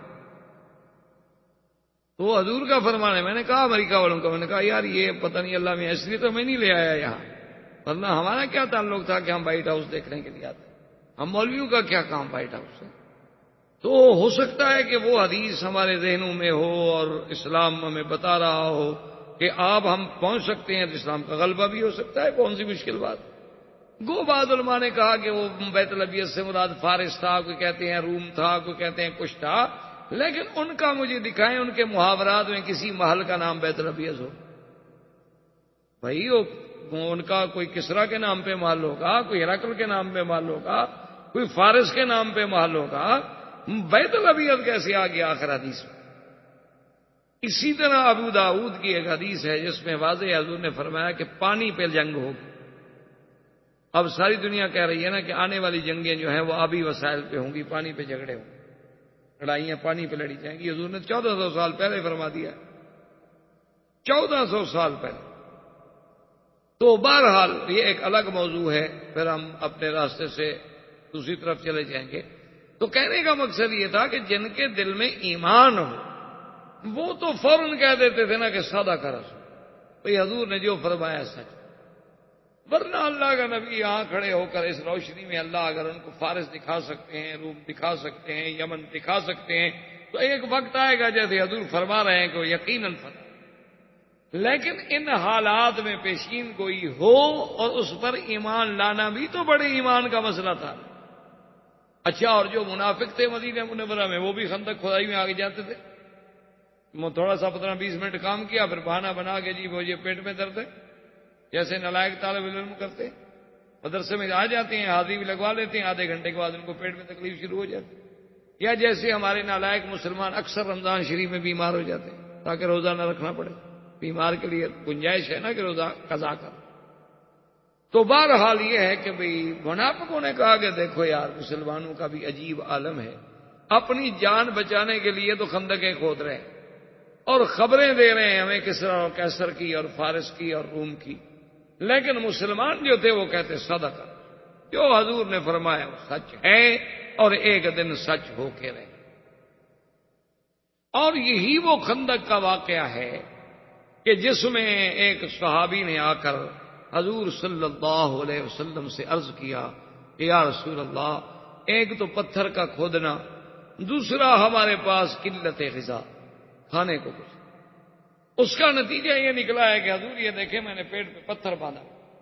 پیٹ پہ پتھر باندھنے کا مطلب یہ تھا کہ کھانا تو ہے نہیں، تو آنتوں میں پانی پی پی کے بل نہ پڑ جائیں، تو انہوں نے پتھر باندھ دیے تھے کہ چلو کم از کم آنتیں تو سیدھی رہیں، پیٹ تو سیدھا رہے، اور تو کچھ نہیں ہے، کم از کم جب ٹھنڈا ٹائم ہوگا یہ پتھر ٹھنڈا ہوگا تو کچھ اس کی ٹھنڈک سے بھی ہمیں فائدہ پہنچے۔ تو اس لیے صحابی نے کہا فرفع ثوبہ، یا رسول اللہ ہماری یہ حالت ہے۔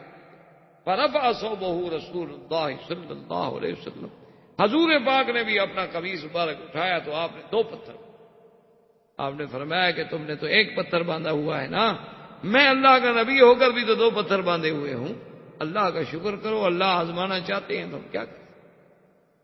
حضرت جابر بن عبداللہ فرماتے کہ جب میں نے دیکھا کہ حضور صلی اللہ علیہ وسلم کی حقا کا اور بھوک کا یہ حالت ہو گئی کہ حضور کے پیٹ پہ پتھر بندھے ہوئے، تو میں جلدی سے دوڑا گھر میں اور اپنی بیوی سے آ کے پوچھا کہ گھر میں کچھ ہے؟ اس نے کہا کہ ہاں ایک چھوٹا سا بکرا ہے، چھوٹا سا اناک، اور گھر میں کچھ جو ہے، اور گھر میں کچھ زیت ہے۔ میں نے کہا مجھے یہ بتاؤ کہ یہ اگر کھانا پکایا جائے تو کتنے آدمیوں کو کافی ہو جائے گا؟ میں نے حضور کو دیکھا ہے، مجھ سے تو برداشت نہیں ہوتا۔ تو اس نے کہا کہ یوں کر لیں کہ اگر 3 آدمی حضور کے ساتھ اور ہوں اور چوتھے آپ ہوں، یا 4 اور ہوں اور 5ویں آپ ہوں، 5 آدمی سے زیادہ کا کھانا نہیں ہو سکتا۔ ہمارے پاس جو جو ہے، جو آٹا ہے، جو زیت ہے، جو گوشت نکلے گا 1 سے 1.5 کلو 2 کلو نکلائے گا، تو یہ 5 آدمیوں سے زیادہ کا نہیں ہو سکتا۔ تو حضور صلی اللہ علیہ وسلم کو جا کے جلدی دعوت کرو، میں اس وقت تک کھانا تیار کر دوں۔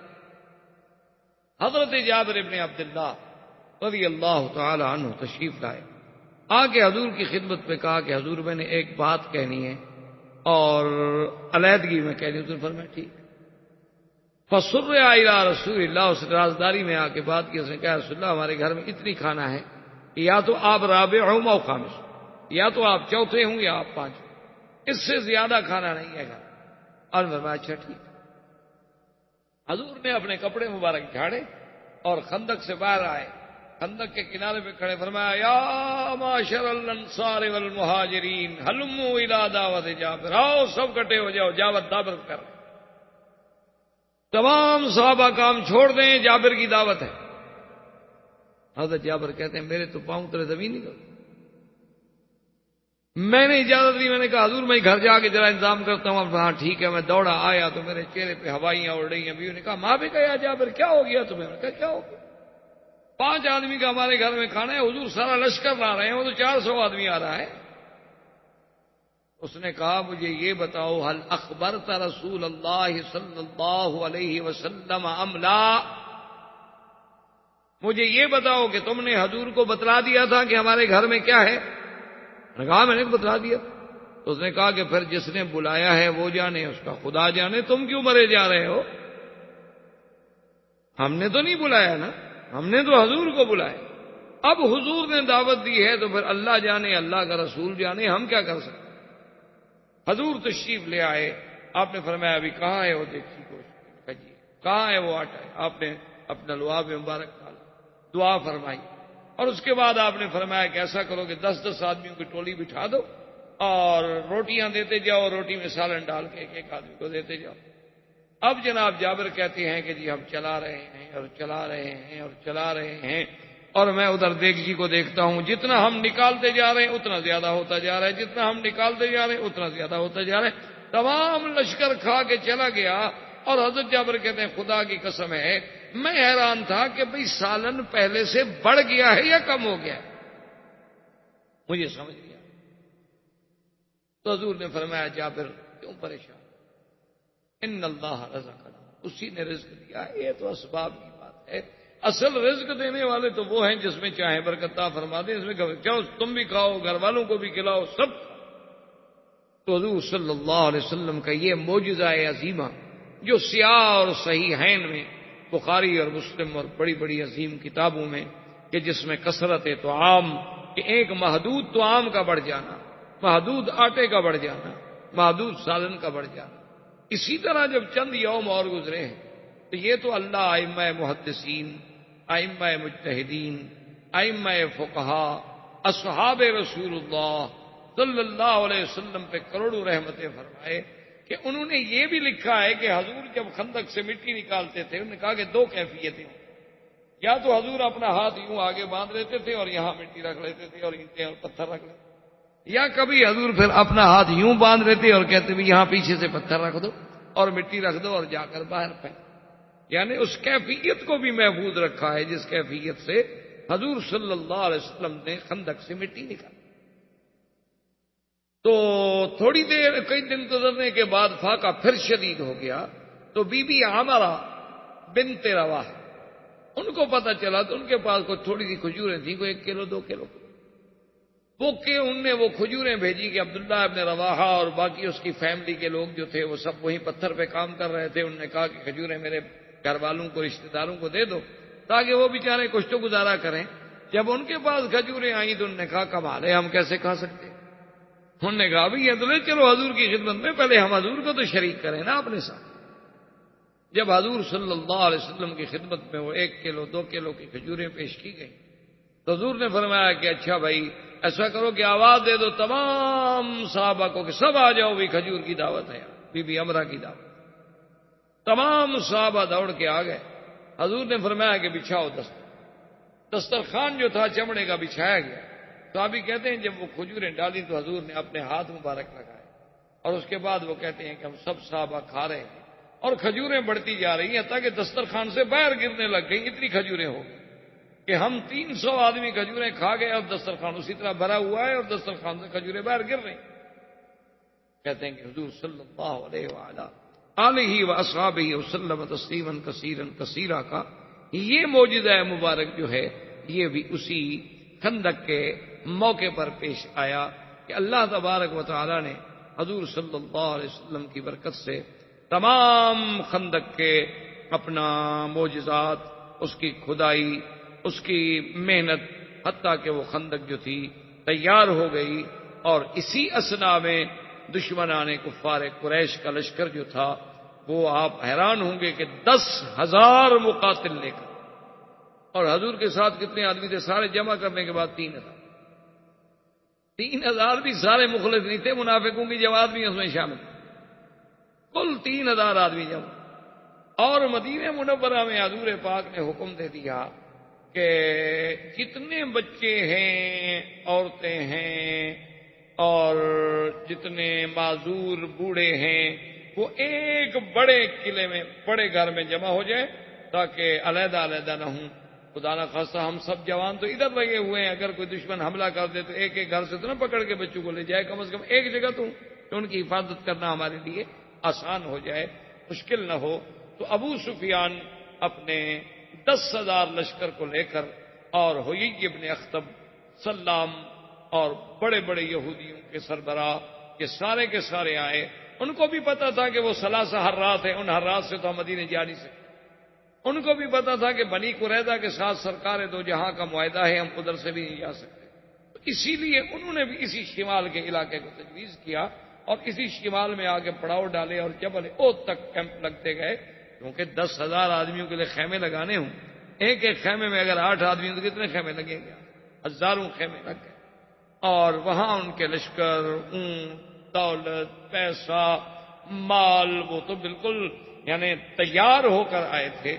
اس طرح دشمنوں کی فوجیں ٹکرائیں اور مسلمانوں کے لیے خدا کی قدرت یہ ہے کہ ایک عجیب ہے۔ منافقوں نے جب دیکھا بھی 10,000 کا لشکر ہے، 10,000 سے کون لڑے؟ منافق نکل گئے۔ منافقوں کے نکلنے کے بعد خدا کی قدرت یہ ہے کہ مسلمان جو تھے بیچارے کمزور دل کے، ان کے بھی پاؤں اکھڑ گئے۔ انہوں نے کہا 10,000 آدمی سے کیسے لڑ سکتے ہیں؟ آپ سوچ سکتے ہیں کہ اس وقت میرے آقا پر اور آپ کے پروانوں پہ کیا گزری ہوگی کہ جب صبح کو اٹھے تو صرف 300 آدمی حضور کے ساتھ اور باقی سب گھروں میں چلے گئے، پکے مسلمان، صحیح العقیدہ مسلمان، لیکن پاؤں لرز گئے۔ اسی لیے قرآن کہتا ہے نا هُنَالِكَ ابْتُلِيَ الْمُؤْمِنُونَ وَزُلْزِلُوا زِلْزَالًا شَدِيدًا، یہ وہ تھا ابتلا مومنوں پر کہ ہل گئے جیسے زمین میں زلزلہ۔ اسی لیے قرآن نے نقشہ کھینچا ہے اِذْ جَاءُوكُم مِّن فَوْقِكُمْ وَمِنْ أَسْفَلَ مِنكُمْ وَإِذْ زَاغَتِ الْأَبْصَارُ، کہ جب دشمن تمہارے اوپر سے بھی اور تمہارے نیچے سے بھی، دونوں طرف سے تمہیں گھیرے میں لے لیا، آنکھیں تمہاری پھٹی کی پھٹی رہے۔ وَبَلَغَتِ الْقُلُوبُ الْحَنَاجِرَ، اور جب تمہارے دل جو تھے نکل کے یہاں گلے میں آ، وَتَظُنُّونَ بِاللَّهِ الظُّنُونَ، اور اس وقت تم گمان کرتے تھے اللہ پر گمان کرنا کہ ہائے ہم اس حال میں ہیں، پتہ نہیں خدا ہماری مدد کب کرے گا، پتہ نہیں خدا کی مدد کب آئے۔ هُنَالِكَ ابْتُلِيَ الْمُؤْمِنُونَ وَزُلْزِلُوا زِلْزَالًا شَدِيدًا وَإِذْ يَقُولُ الْمُنَافِقُونَ وَالَّذِينَ فِي قُلُوبِهِم مَّرَضٌ مَّا وَعَدَنَا اللَّهُ وَرَسُولُهُ إِلَّا غُرُورًا، اور یہ وہی وقت تھا کہ جب منافق کہتے تھے کہ اللہ کے رسول نے جو باتیں کی ہیں وہ تو دھوکہ ہے، کہاں مدد آئے گی، کہاں نصرت آئے گی، اب تو ہم ایسے پھنسے ہیں کہ بس ان 2 چکی کے پاٹوں میں پس کے رہ جائیں گے، ہماری کوئی حفاظت کرنے والا بھی نہیں ہوگا۔ اس منظر میں یہ واقعہ تھا، زندگی باقی تو بات باقی۔ السلام علیکم ورحمۃ اللہ وبرکاتہ۔ برادران اسلام، واجب الاحترام بزرگوں، دوستوں اور بھائیوں، دروس سیرہ نبویہ کا سلسلہ اللہ تبارک و تعالی کے فضل و منت سے سرکار دو جہاں صلی اللہ علیہ وسلم کی ولادت مبارکہ سے لے کر غزوہ احد تک اور اس کے بعد جلائے بنی نذیر اور اس کے بعد غزوہ احد تک ہم پہنچے۔ غزوہ احد کے بعد جلائے بنی نذیر کے بعد غزوہ خندق۔ غزوہ خندق کو غزوہ خندق بھی کہا جاتا ہے اور غزوۃ الاحزاب بھی کہا جاتا ہے۔ غزوہ خندق کو خندق تو اس لیے کہا جاتا ہے کہ سرکار دو جہاں صلی اللہ علیہ وسلم نے حضرت سلمان فارسی رضی اللہ تعالی عنہ کے مشورے پر خندق کھدوانے کا حکم دیا اور خندق کھدوائی گئی، اس لیے اس مناسبت سے اس غزوے کو غزوہ خندق بھی کہا جاتا ہے۔ غزوہ اور سرایہ میں فرق ہی یہ ہوتا ہے کہ جس جنگ میں سرکار دو جہاں صلی اللہ علیہ وسلم بذات ہی خود تشریف فرما ہوں وہ غزوہ ہو۔ اگر حضور صلی اللہ علیہ وسلم لشکر بھیجیں اور آپ تشریف نہ لے جائیں تو اس کو سریہ کہا جائے۔ اسی لیے محدثین کرام رضوان اللہ علیہم اجمعین نے سرکار دو جہاں کے غزوات اور سرایہ کو علیحدہ علیحدہ ابواب میں ذکر کیا ہے۔ تو غزوہ خندق جو ہے یہ ان غزوات میں ہے جس میں حضور صلی اللہ علیہ وسلم خود شریک ہیں، اور غزوہ احزاب اس کو اس لیے کہا جاتا ہے، احزاب جمع ہے حزب، حزب مانا جماعت، تو جب چند جماعتیں، چند قبائل، چند قومیں مل جائیں تو احزاب ہو گیا، جمع کا صیغہ بن گیا۔ تو بنی نذیر کے اجلاء یعنی جلا وطن کرنے کے بعد بنو نذیر کے یہودیوں میں جو بڑے بڑے ان کے سردار تھے، حیی ابن اخطب، اسی طرح اور بڑے سردار، تو انہوں نے دراصل جا کے قریش کو ابھارا، پھر انہوں نے بنی سلیم کو، بنی فزارہ کو، بنی غطفان کو، احابیش کو، ان سب کو تیار کیا کہ ہم پوری قوت کے ساتھ مدینہ منورہ پہ حملہ کریں تاکہ اسلام کا یہ شہر، اسلام کی یہ قوت، یہ معسکر، یہ مرکز جو ہے ہمیشہ کے لیے ختم کر دیا جائے۔ تو اب اس میں چونکہ اتنی جماعتیں شامل ہو گئی تو اس کا نام غزوہ احزاب بھی ہو گیا۔ سرکار دو جہاں صلی اللہ علیہ وسلم نے جب خندق کھدوانے کا حکم دیا تو 40 ہاتھ خندق جو ہے 10-10 آدمیوں پر تقسیم کی کہ 10 آدمی 40 ہاتھ کھودیں۔ خندق کی کھدائی اتنا گہری ہوتی تھی کہ کوئی آدمی جلدی سے اوپر نہ چڑھ سکے، اور چوڑائی اتنی ہوتی تھی کہ کوئی گھوڑا جو ہے جلدی سے پھلانگ نہ سکے۔ تو میں نے عرض کر دیا تھا کہ 3 اطراف جو تھی ان میں حرات تھے، اور ایک طرف میں بنی قریظہ یہودیوں کا بہت بڑا گڑھ تھا، مرکز تھا، قلعے تھے، اور بنی قریظہ جو ہیں وہ حضور صلی اللہ علیہ وسلم کے ساتھ معاہدے میں شریک تھے کہ ہم آپ کے دشمنوں کی مدد نہیں کریں گے۔ اس طرف سے حضور صلی اللہ علیہ وسلم چونکہ مطمئن تھے تو اب صرف وہ علاقہ تھا جو مدینے کے شمال میں آتا، تو اسی لیے وہاں خندق کو کھودا گیا اور اس کو لمبا اتنا کیا گیا کہ ادھر مدینہ منورہ سے ٹکرا جائے اور ادھر جبل اسیر سے ٹکرا جائے۔ اسی اثنا میں ابو سفیان کی قیادت میں، کیونکہ ابو سفیان ابھی اسلام نہیں لائے اور مکے کے سب سے بڑے سردار اس وقت ابو سفیان تھے، اور ابو سفیان کے دل میں بڑی عداوتیں بھی تھیں کہ اصل جو بدر میں مار کھائی تھی کافروں نے اس کا سبب تو ابو سفیان کا قافلہ تھا، اور پھر احد کی لڑائی میں ان کی قیادت کرنے والا بھی ابو سفیان تھا۔ تو احد کی لڑائی میں اس میں تو کوئی شک نہیں کہ صحابہ کو بڑی تکلیفیں پہنچی، لیکن مشرکین کو بھی تو کچھ نہیں ملا، نہ مدینہ فتح ہوا، نہ مدینے پہ قبضہ کر سکے، نہ کوئی مسلمانوں سے قید ہوا، نہ کوئی ان کو مال غنیمت حاصل آیا۔ وہ تو جیسے آئے تھے اسی طرح لوٹ گئے. تو وہ بھی ابو سفیان کے دل میں ایک بہت بڑی خلش تھی. تو اس لیے وہ 10,000 کا لشکر لے کر، اور اس زمانے میں 10,000 لڑائی کرنے والے مقاتل، یعنی 10,000 جوان لڑنے کے لیے تیار ہو کے آئے. یہ کوئی معمولی سا حملہ نہیں شمار ہوتا. اور مسلمانوں کی تعداد جو تھی صرف 3,000. جب یہ لشکر آ گیا اور شمال مغرب میں انہوں نے پڑاؤ ڈال دیا، وہ تو ایک بستی آباد ہو گئی. انہوں نے خندق کے اس طرف، اور جب انہوں نے آ کے خندق کو دیکھا تو ابو سفیان نے کہا کہ ھذا اول مکیدۃ فی الحرب، بھئی یہ تو کوئی جنگی بڑی پہلی چال ہے، ہم نے تو آج تک نہیں دیکھی خندق. کیونکہ مکے والوں نے تو کبھی خندق دیکھی بھی نہیں تھی، نہ مدینے والوں نے دیکھی تھی. وہ تو حضرت سلمان نے بتایا تھا کہ فارس کے لوگ جب اپنے دشمن کو روکنا چاہتے ہیں تو ایسے درمیان میں خندقیں کھود دیتے. تو کہنے لگا کہ یہ بہرحال ایک جنگی چال ہے، اس پر ہمیں سوچنا پڑے گا، ہمارے لیے ہے نئی بات.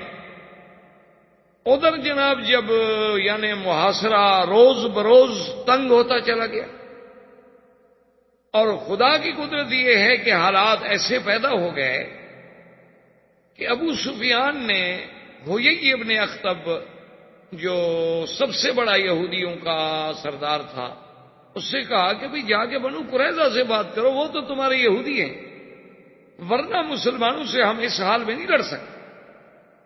چاہے ان کے پاس 3,000 آدمی ہیں، زیادہ آدمی نہیں ہیں، لیکن درمیان میں خندق ہے. اگر وہ صرف ایک صف بنا کر خندق کے مقابلے پر تیر اندازوں کی بٹھا دے تو ہمارا تو کوئی آدمی خندق عبور کر ہی نہیں سکتا. جا کے بنو قریظہ سے بات کرو. اب ہمارے پاس ایک ہی راستہ ہے کہ بنو قریظہ اللہ کے نبی کے ساتھ جو معاہدہ کیا ہے وہ توڑ دیں اور ہمیں راستہ دیں. تو جب بنو قریظہ ہمیں راستہ دیں گے تو ہم اپنی آدھی فوجیں جو ہیں بنی قریظہ کی طرف سے، یعنی جنوب شرق کی طرف سے، اور آدھی فوجیں جو ہیں شمال کی طرف سے، تو جب ادھر سے ہم داخل ہوں گے تو مسلمان ادھر متوجہ ہوں گے، پھر ہم خندق عبور کر لیں. ورنہ تو خندق کا عبور کرنا بڑا مسئلہ. ہویی ابن اخطب جو ہے وہ جبل احد کے پیچھے سے بہت لمبا چکر کاٹ کے، کیونکہ اب وہ شمال سے جنوب شرق میں آنا چاہتا ہے، مسلمانوں سے تو گزر نہیں سکتا، تو پیچھے سے جاتے ہوئے وہ جناب بنو قریظہ کے حصون پہ، ان کے قلعے تھے بڑے بڑے، ان کے محلات تھے، بڑی دیواریں تھیں بڑی، وہاں پہنچا. اس کے ساتھ 2 آدمی اور بھی تھے، اور اس نے بنی قریظہ کا جو سردار تھا اس کو آواز دی، کعب کو آواز دی، کعب القرظی. اس نے کہا کہ کعب، میں ہویی ابن اخطب ہوں اور میں تمہارے ساتھ بات کرنے کے لیے آیا ہوں. اور وہ اپنے محل پہ بیٹھا ہوا تھا، تو اس نے وہیں سے ملازم سے کہا کہ اس سے کہو میں تمہارے ساتھ کوئی بات نہیں کرنا چاہتا. اس نے کہا عجیب آدمی ہو تم، یہودی ہو، یہودیوں کے ایک قبیلے کے سردار ہو، اور تم بنی قریظہ کے سردار ہو، میں بنی نذیر کا سردار ہوں. ہم مذہب ہیں، ہم مسلک ہیں، میں تمہارے گھر پہ دروازے پہ چل کے آیا ہوں تمہارے لیے بات کرنے کے لیے، تم عجیب آدمی ہو، میرے ساتھ بات کرنے کے لیے بھی تیار نہیں ہو، یہ کیا بات ہو؟ تو میری بات نہ مانو لیکن میرے ساتھ بات تو کرو. اس نے کہا کہ دیکھو بھائی بات سنو، یہ ابن اخطب، ہمارا معاہدہ ہے محمد رسول اللہ صلی اللہ علیہ وسلم، اور میں اپنا معاہدہ نہیں توڑنا چاہتا، میں اللہ کے نبی کے کسی دشمن سے بات بھی نہیں کرنا چاہتا، میں جانتا ہوں تم کیوں آئے. انہوں نے کہا عجیب آدمی، تم نے ایسے دل میں بیٹھ کے اندازہ لگا لیا ہے کہ میں کیوں آیا ہوں. تو اب اس نے ایک چبھتی ہوئی بات کی. اس نے کہا ہاں انک تخاف ان تاکل احدا من جشیشتک، کہ تم اس لیے ڈر رہے ہو کہ تمہارا کھانا دسترخوان پہ کوئی اور نہ کھائے. بخیل ہو نا تم، ذلیل آدمی ہو نا تم، گھٹیا آدمی ہو، سردار ہو تو کیا ہو گیا. اب اس کو غیرت جاگی، اچھا مجھے تانا دیتے. اس نے کہا جاؤ. وہ تو اس کے گھر میں جانا چاہتے تھے نا، اور یہ تانا جو تھا عرب برداشت نہیں کر سکتا تھا. کوئی اس کو کہے کہ تیرے دسترخوان پہ کھانا نہیں ملے گا، یا تمہارے گھر میں کسی کو روٹی نہیں ملتی ہے، تم روٹی کھلانے سے بخیل ہو، ڈرتے ہو. یہ تو ایسا تانا تھا کہ عرب کانپ جاتے تھے کہ تو قیامت تک ہمارے دل میں عیب لگ جائے. اسی لیے وہ واقعہ ہے کہ جب سیدنا عثمان رضی اللہ تعالی عنہ کے زمانے میں قرآن شریف کی تدوین، قرآن شریف کی جمع ہو رہی تھی، آپ قرآن لکھا محفوظ کیا جا رہا تھا، تو وہ اس بستی کے لوگ جن کے پاس سیدنا موسیٰ علیہ السلام اور حضرت خضر گئے تھے اور انہوں نے کھانے سے انکار کر دیا تھا، سیدنا موسیٰ علیہ السلام گئے کہ ہم مسافر ہیں، مہمان ہیں، فابوا ان یضیفوہما، انہوں نے انکار کر دیا ہم نہیں مہمان بناتے، ہمارے پاس کوئی کھانا وانا نہیں، جاؤ۔ انطاکیہ کی وہ بستی تھی، تو وہ بستی والے لوگ جو ہیں ایک وفد لے کے صحابہ کی خدمت میں آئے، انہوں نے کہا بات یہ ہے کہ اللہ کے قرآن میں وہ واقعہ نقل ہو گیا ہے کہ ہمارے ان بڑوں نے پتہ نہیں کھانے کا انکار کیا تھا، بدبختوں نے کیا کیا تھا، ہم تو زندہ رہنے کے قابل نہیں رہے، سارے لوگ ہمیں تانا دیتے ہیں کہ کتنی لانتی تھے بستی والے کہ 2 مہمانوں کو کھانا بھی نہیں دے سکے، تو تم مہربانی کرو، ہم سے جتنا دولت چاہیے، سونا چاہیے، چاندی چاہیے، پیسہ چاہیے، ہم دینے کے لیے تیار ہیں، صرف اتنی مہربانی کر دو کہ تم قرآن شریف لکھ رہے ہو، جمع کر رہے ہو، فَأَبَوْا أَن يُضَيِّفُوهُمَا میں با کا نیچے والا نقطہ جو ہے نا یہ اوپر لگا دو، تے بن جائے، بس ہمارا کام ہو جائے گا، کیونکہ اگر نیچے نقطہ لگائیں تو پڑھا جائے گا نا أَبَوْا أَن يُضَيِّفُوهُمَا، اور اوپر اگر 2 نقطے لگا دو تو فَأَتَوْا أَن يُضَيِّفُوهُمَا کہ بستی والے بھاگ کے آئے گا جی دعوت قبول کریں، تو انکار کے بجائے ان کی دعوت ہو جائے گی تو ہماری عزت بچ جائے گی۔ انہوں نے کہا بدبختو، عجیب لوگ ہو تم، اب اللہ کے قرآن کی زبر زیر بدل دیں گے، تم چاہے سارا ملک ہمیں دے دو، ہم خدا کا قرآن کیسے بدل سکتے؟ کیونکہ اگر ہم یہ صرف ایک نقطہ بدل دیں وہ تو پھر پورے قرآن میں تشکیک ہو گئی، چونکہ پورا واقعہ بدل گیا۔ یہ کیا کہہ رہے ہو؟ اور اللہ کا قرآن غیر محرف و غیر مبدل ہے، جس میں نہ نقطہ بڑھایا جا سکتا ہے نہ کم کیا جا سکتا ہے، تو اللہ کی حفاظت میں ہے۔ اگر ہم ایک جگہ لکھ دیں گے تو کیا ہو جائے گا؟ جو سینوں میں محفوظ ہو چکا ہے وہاں کون پڑھے گا؟ اسی لیے یہ بھی قرآن کا اس 20ویں صدی کا معجزہ سمجھیں کہ آج بھی جو پوری دنیا میں شیعہ یہ شور کرتا ہے کہ یہ قرآن ناقص ہے، محرف ہے، مبدل ہے، اور اصل قرآن جو ہے وہ مصحف علی اور مصحف فاطمہ ہے جو غار میں محفوظ ہے، اور منتظر مہدی کے پاس ہے، وہ جب آئیں گے تو وہ نکال کے لے آئیں گے، قائم آل محمد جب ظاہر ہوگا تو وہ لے کے آئے گا۔ تو اللہ کی شان دیکھیں کہ صنعا یمن میں سیدنا علی کے اپنے ایک ہاتھ اور قلم سے لکھا ہوا قرآن مل گیا،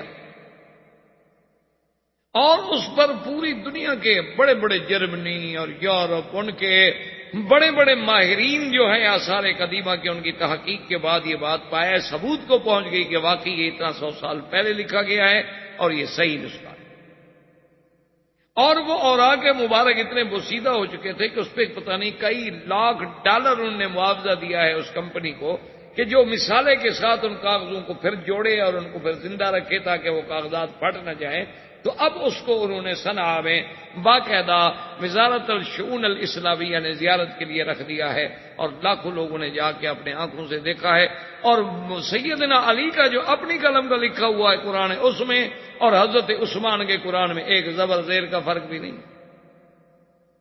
تو بہرحال جب اس کو اس کی بخل کا تانا دیا گیا تو اس نے بلا لیا اور بیٹھے تو حیی ابن اخطب بڑا چرب زبان تھا، بڑا بولنے والا آدمی تھا، اس نے کہا کہ آپ کیا بات کر رہے ہو، عجیب بات، میں نے ساری دنیا کو ہلا ڈالا کہ بھئی میں نے مکہ سے قریش کو نکالا، بنو غطفان کا 4000 کا لشکر لے کے آیا، بنو فزارہ، بنو سلیم، احابیش، ان سب لوگوں کو میں لے کے آیا کہ ایک ہی دفعہ مسلمانوں کی قوت کو ہمیشہ کے لیے ختم کر دیں۔ اب تم یہاں معاہدہ کر کے بیٹھے ہوئے، کیا معاہدہ ہے بھی تمہارا ان کے ساتھ؟ جب تم ان کو نبی نہیں مانتے، وہ تمہیں مسلمان نہیں مانتے، تو کس بات کا معاہدہ یار؟ عجیب بیوقوف آدمی ہو، تم ہمارا ساتھ دو تو ایک دن میں بات ختم ہو سکتی ہے، ان کے پاس کل 3000 ہمارے پاس 10,000 کا لشکر، صرف تم ہمیں راستہ دے دو، چلو بندے بھی نہ دو، اپنے بندے جنگ میں بھی نہ جھونکو، چلو کل تھوڑا بہت کوئی بہانہ بھی بن سکتا ہے کہ جی وہ ادھر سے عبور کر گئے، ہمیں خیال نہیں رہا، ورنہ ہم نے تو کوئی مدد نہیں کی۔ تو تم اس طرح کرو کہ ہمیں اپنے قبیلے سے گزرنے دو، ہم اپنی آدھی فوجیں جو ہے اس طرف ڈال دیتے ہیں تاکہ جنوب شرقی سے بھی حملہ ہو اور شمال سے بھی حملہ ہو، مسلمانوں کی قوت کو ہمیشہ کے لیے ختم کر۔ اور آخر میں آ کر وہ مان گیا، انہوں نے کہا کہ ٹھیک ہے ہم حضور کے ساتھ معاہدہ توڑتے۔ حضور صلی اللہ علیہ وسلم کو بھی اڑتی ہوئی خبر پہنچی کہ یہودی جو ہیں بنی قریظہ وہ تو معاہدہ توڑ رہے ہیں، اب اگر وہ معاہدہ توڑ دیں تو بات ہی ختم ہوگی، وہ جنوب شرقی جو ہے وہ تو محفوظ نہ رہا مدینہ منورہ کا۔ تو حضور صلی اللہ علیہ وسلم نے فوراً 2 حکم جاری کیے۔ ایک تو آپ نے سعد ابن معاذ اور سعد ابن عبادہ رضی اللہ تعالی عنہما، یہ دونوں سعد اور حقیقتاً بھی سعد تھے، ان کو بلایا کہ دیکھو تمہارے تعلقات ہیں، چونکہ یہ دونوں جو تھے یہ قبیلہ اوس کے سردار تھے، اور قبیلہ اوس اور خزرج جو ہے، خزرج قبیلہ جو تھا ان کا تعلق تھا یہود بنی نذیر سے، وہ ان کے حلفاء تھے، اور قبیلہ اوس جو ہے یہ بنی قریظہ کا حلیف تھا۔ تو انہوں نے کہا کہ وہ تمہارے حلفاء ہیں، تمہارے ساتھ ان لوگوں کے پرانے تعلقات ہیں، اور پھر بنی قریظہ نے ہمارے ساتھ معاہدہ کیا، تو ہمیں پتا چلا ہے کہ وہ معاہدہ توڑ رہے ہیں، غدر کر رہے ہیں، تم جا کے ان سے بات کرو، ایک تو پتا کرو کہ کیا واقعی معاہدہ توڑ رہے ہیں یا نہیں توڑ رہے، اگر نہیں توڑ رہے تو بات ختم ہو گئی، لیکن اگر وہ معاہدہ توڑ رہے ہیں تو انہیں مجبور کرو کہ بے وقوفو کیا کر رہے ہو تم، اللہ کے نبی کے ساتھ معاہدہ توڑ رہے ہیں، لیکن ایک بات کا خیال رکھنا کہ خبر جو بھی ہو اس کو کسی پہ ظاہر نہیں کرنا، واپس آ کر مجھے بتانا ہے، اور اگر میں صحابہ کے جمع غفیر میں بیٹھا ہوں تو پھر اشارے سے بات کرنی ہے، کنایے سے بات کرنی ہے، ظاہر نہیں کرنا، کیونکہ اگر یہ بات کا پتہ چل گیا تو مسلمانوں کے تو حوصلے پست ہو جائیں۔ حضور صلی اللہ علیہ وسلم نے ایک فیصلہ یہ فرمایا اور دوسرا یہ حکم دیا کہ مدینہ منورہ میں تمام عورتوں کو، تمام بچوں کو، تمام بوڑھوں کو ایک بڑے محل میں، ایک بڑے مکان میں، ایک بڑی حویلی میں بند کر دیا جائے تاکہ وہ ایک جگہ محفوظ رہیں کہ ہم جوان تو سارے خندق پہ آئے ہوئے ہیں، مدینہ منورہ تو خالی ہے، اگر خدا نہ کرے کوئی دشمن حملہ کر دے تو پھر عورتوں اور بچوں کی حفاظت کرنا تو مشکل ہو جائے، ایک ایک گھر پہ کون پہرا دے، ایک جگہ جب وہ محفوظ ہوں گے تو اللہ رحمت کرے گا، پہلے تو کوئی حملے کرنے کی ضرورت بھی نہیں کرتا، اکیلی عورت ہے تو اٹھا لے گا، اور وہاں جو ہمارے صحابہ کمزور ہیں، ضعیف ہیں، بوڑھے ہیں، یہ بھی وہاں بھیج دیے جائے کیونکہ لڑ تو سکتے نہیں بیچارے، تو وہاں عورتوں کا ایک جگہ اجتماع کر دیا گیا۔ حضرت سعد واپس آئے اور وہ خبر لے آئے کہ یہودیوں نے معاہدہ توڑ دیا۔ آئے تو حضور صلی اللہ علیہ وسلم صحابہ کے مجمع میں بیٹھے ہوئے تھے، تو حضور نے جب دیکھا تو حضور تو پہچان گئے اس کے چہرے سے کہ بھی خبر اچھی نہیں ہے۔ آپ نے پوچھا کہ ہاں کیا خبر ہے؟ اس نے کہا جی القارۃ والعدو، حضور کیا کریں، دشمن ہے اور اس حملے کا خطرہ ہے، ہر طرف دشمن ہے اور تو کوئی ایسی بات نہیں۔ تو حضور نے فوراً اس کی بات کو رکھنے کے لیے فرمایا اللہ اکبر، اس میں ایک اظہار تھا کہ اللہ بڑا ہے، وہ اگر ہمیں نقصان پہنچانا چاہتے ہیں تو کیا کریں گے، اور دوسرا یہ اظہار تھا کہ مسلمان یہ سمجھیں کہ حضرت سعد اچھی خبر لائے ہیں، حضور خوش ہو کے اللہ اکبر کہہ رہے، لیکن وہ بات چھپی نہیں رہ سکتی، آخر وہ بات جو تھی نکلتے نکلتے مسلمانوں کے پاس بھی پہنچ گئی کہ بنو قریظہ نے عہد توڑ دیا ہے۔ نتیجہ یہ نکلا کہ جو منافقین تھے وہ فوراً بھاگ گئے، اور جو مسلمان تھے بیچارے ضعیف اور کمزور دل وہ بھی بھاگ گئے۔ حضور جب صبح کو اٹھے تو 3000 میں باقی 300 آدمی ساتھ۔ احباب کرام، اس کے بعد اب آپ اس مبارک سلسلے کی CD نمبر 20 سماعت فرمائیں۔